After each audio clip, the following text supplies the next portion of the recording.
Hello, everybody. My name is Cameron Earl, and today I am here with another Cuphead video. This is going to be part 3 of my rankings. Um, hang on a second.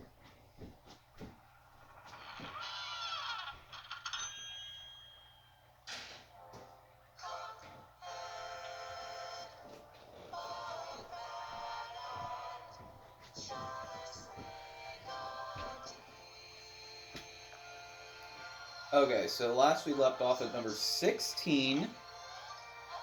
So now we're going to do 15 through 11 in this video.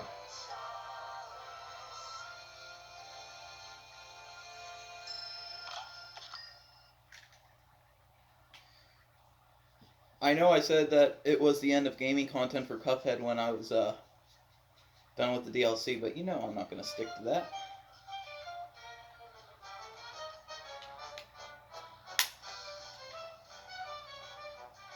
Okay, last we left off. Oh, we're going way over there. Okay.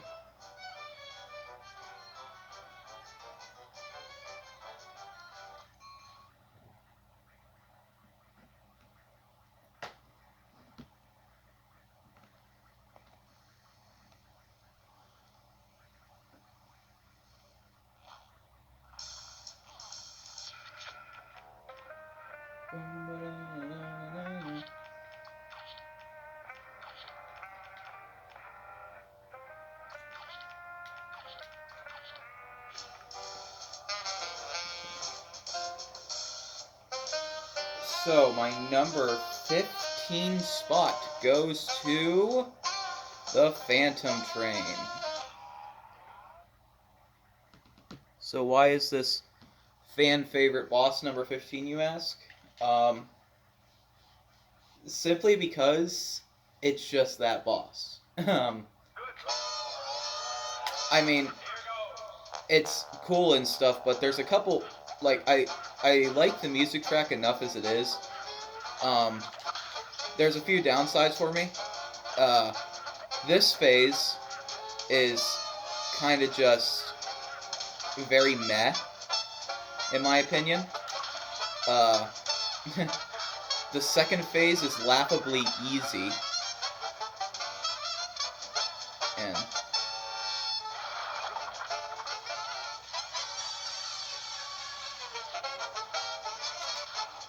I got hit.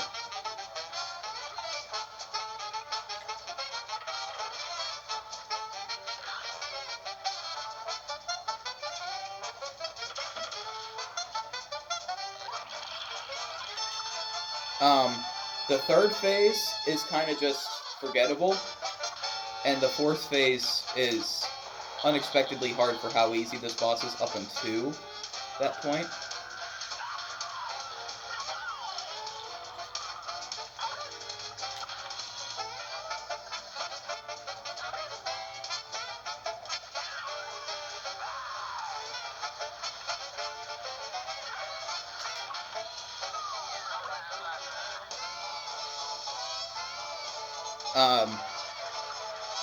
But yeah, the track is good. I honestly think I definitely like this boss more upon first playing through because the train mechanic is different. But now the train mechanic is just kind of there.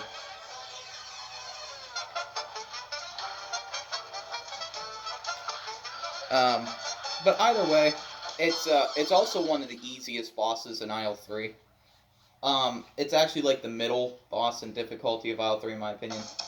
I think that it's definitely easier than... Hang on. I think it is. Okay, cool. I think it's definitely easier than Sally Stageplay, Warner Werman, and Captain Brineybeard, but it's definitely easier than Cal Honeybottoms and Cala Maria.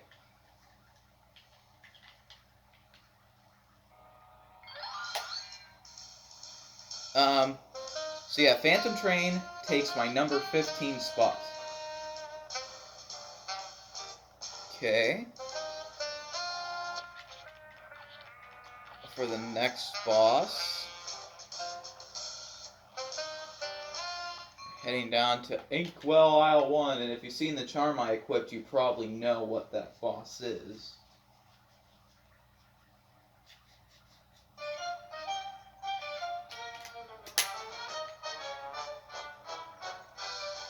And that next boss is going to be...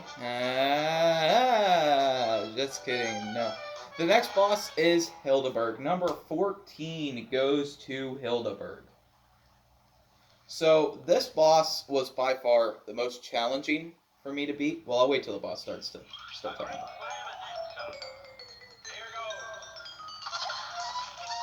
So, this boss was definitely one of the more challenging for me to beat in World 1. Like, this boss in specific made me quit the game for a few weeks because I couldn't beat it when I first got the game. Honestly, now it's just easy, but it's a whole new beast on Expert. This is one of my least favorite bosses to play on Expert. I strongly dislike playing this boss on Expert. However, yeah. So, it's more difficult at first, but I forgot that I had the grenades. The grenades make this boss actually really easy. Unless they just don't hit anything at all. That wasn't a parryable, you jerk. These guys are also really easy. If you get Sagittarius, it's definitely going to be more difficult. And I figured out something. If you wall hug when the Gemini are out, you can actually just wall hug because apparently the laser only spawns up, pointing straight up or straight down. The way, you can't decide what way it's going to go, but you can decipher where it's going to start. So if you wall hug, you should be able to get away from it fairly easily. But overall, the Hildeberg phases themselves are not difficult. Sagittarius is the most difficult. Gemini has her moments. Taurus is just real easy. This last phase, though, was the most hell I went through up until I beat it when I first got Cuphead. I've never played played a game, part of a game that was so difficult. But now she's just easy. A lot of these bosses are actually just easy for me. My grade should be an A+.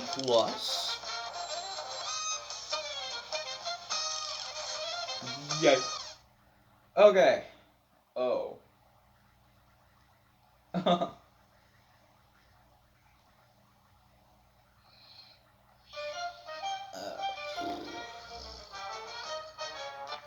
Probably gonna make some people mad with this one.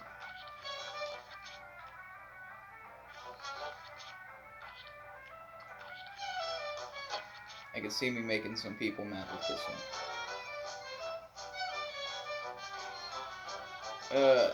Number 13 goes to Cagney Carnation, the middle boss on my list. So, up until the Jimmy, after the Jimmy, I started really liking these bosses. So, Cagney just had the unfortunate,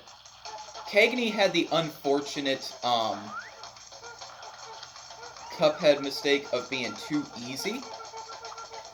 Like, especially on Expert, because, you know, I always play the more challenging characters in Villainous.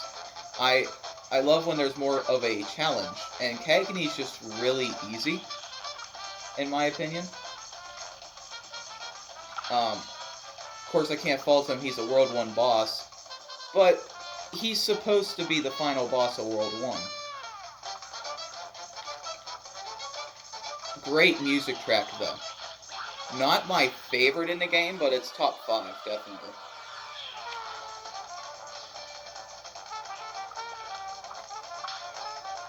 Not hitting him with that. I can't believe I walked into that.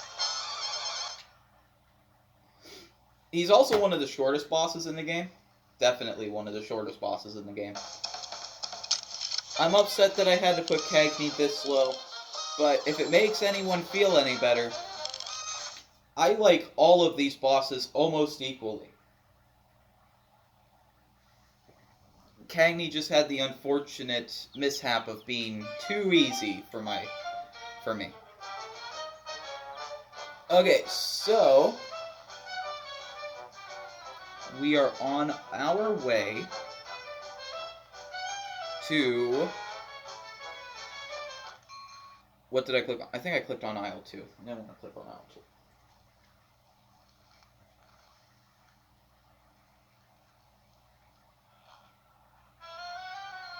Don't want to click on aisle 2. I want to click on aisle 3.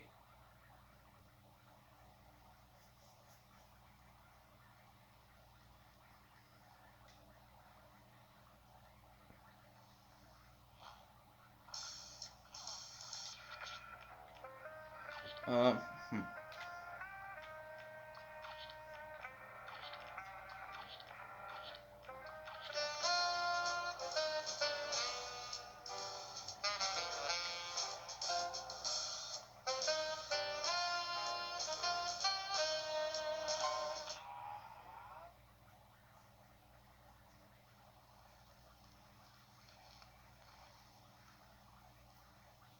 Okay, so spot number 12 on my list goes to... no, I'm just kidding. No, I'm not. Spot number 12 goes to the devil. He actually moved up, which is the funny part. The devil used to be my least favorite boss in the game until I discovered... until I just decided to finally start having fun with the boss. I think it's really crappy that when you got the fireballs that spin attack, and you're it homes in on your position, so you're trapped in it, and he does the goat arms, and you can't escape it. I think that's the problem with this fight. The fight puts a lot of stuff under where you have to land, or where you have to go, and you have no choice but to take damage. So it's definitely a hard S rank. But at the same time, I do indeed have a lot of fun with this last phase. Definitely got better in my eyes recently, but I always see this boss, I actually always see this boss at the top of people's list, like some of the rankings, and some of the later, then they always talk about how the devil used to be at the top of their list, but he's not no more! That was bad timing for the goat head, dude. Oh, crap. Sorry, I'm far away from my Switch. Can't really see the screen. Didn't need to get close for this one. Yeah, and the goat arms have different timing all the time.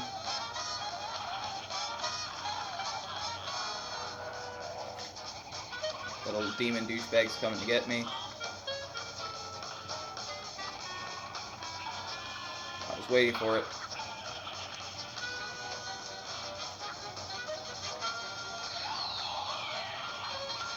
I double jumped into that. I will admit that was my fault.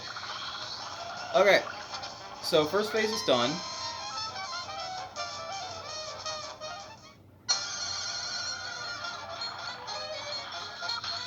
And here you definitely want to get as many parries as possible. Obviously. I forgot that the axe existed. Not even gonna lie. Nope. Not getting that. I would have liked to, but I'm not. Dang it, this... Okay. That axe spawned at the worst possible time it could have. And another thing, I want to hint on the fact that this music is great in this section. Oh, bad placement.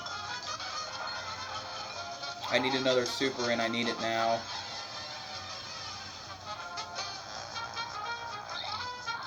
Faster. Die harder.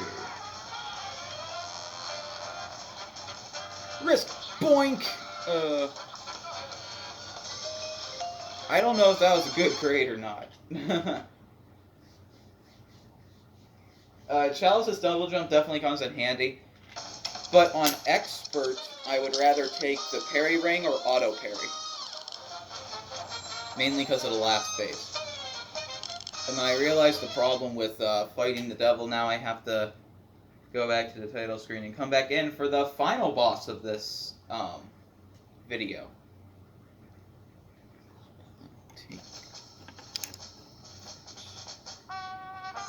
Well, I'm just going to skip this.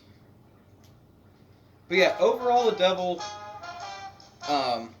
he was definitely final boss material for the game, in my opinion. I think that he's definitely one of the harder bosses. Like, I see a lot of people say he's really easy and stuff, and I'm like, no, he's not. I've always had a problem beating the devil, and I could never get past it. But then I S-ranked him, and now it's all better. Hang on, I'm just writing over here real quick. The devil was actually initially one place above this next boss, but I don't know what I was thinking.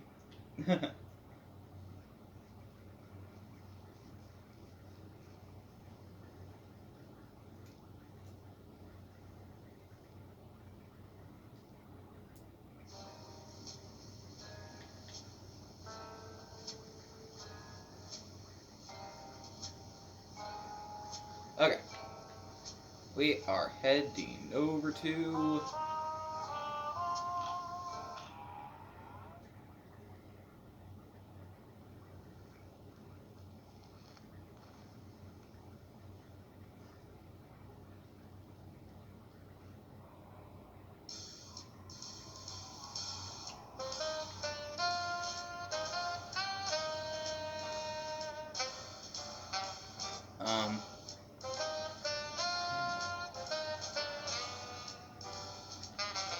Okay, so it is, it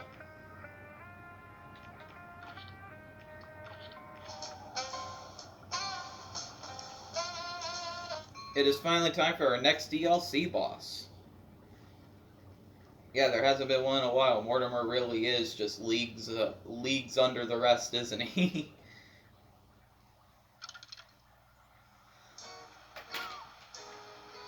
So unfortunately, I have to put Mr. Chef Saltbaker this low. But first, I want to check to make sure the phone is still going. Oh yeah, it is. That's fine.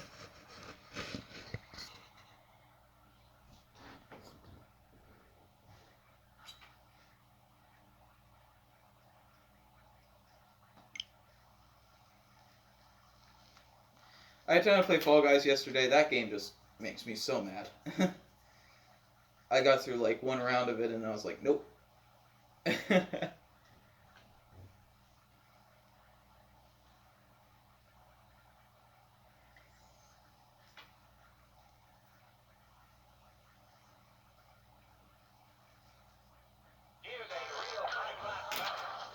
Okay, so, Saltbaker,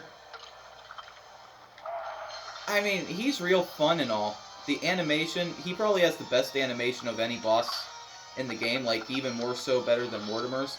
I will admit that Mortimer has some awesome animation. Initially some of the best animation in the game, but I think that, the atmosphere Saltbaker brings.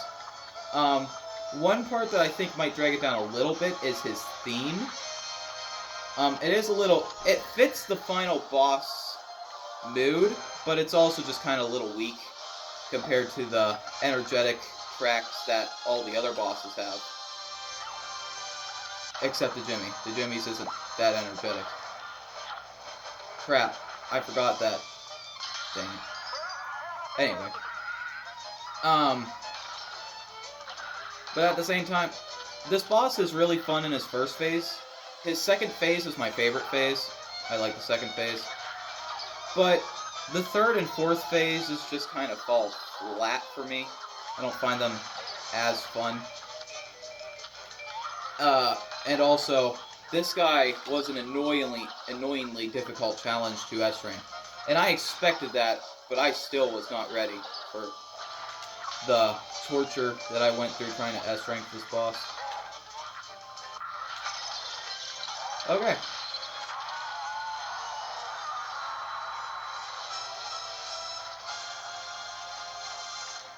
This way. No. No! I always take stupid damage on this third phase.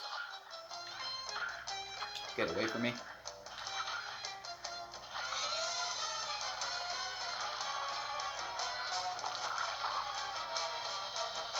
The music does amp up here, though. So where's my problem with Saltbaker? Honestly, nothing.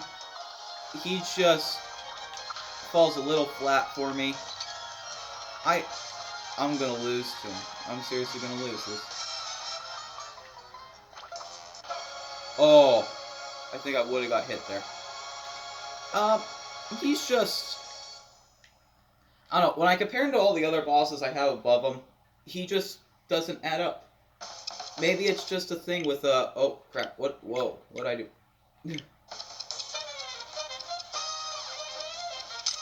Maybe it's just a thing with the final bosses of the games. That...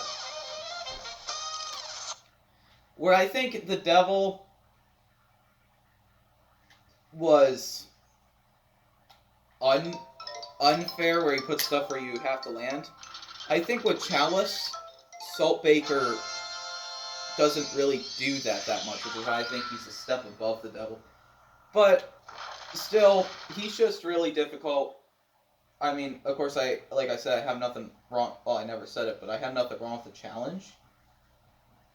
But sometimes the challenge is a little too much for me to thoroughly enjoy the boss. However, that is going to be it for part 3 of this ranking video. As it stands, 15 through 11 is Phantom Train, Hildeberg, Cagney, Carnation, the Devil, and Chef Saltbaker. Thank you everybody so much for watching, and I'll see you in the next video. Bye-bye.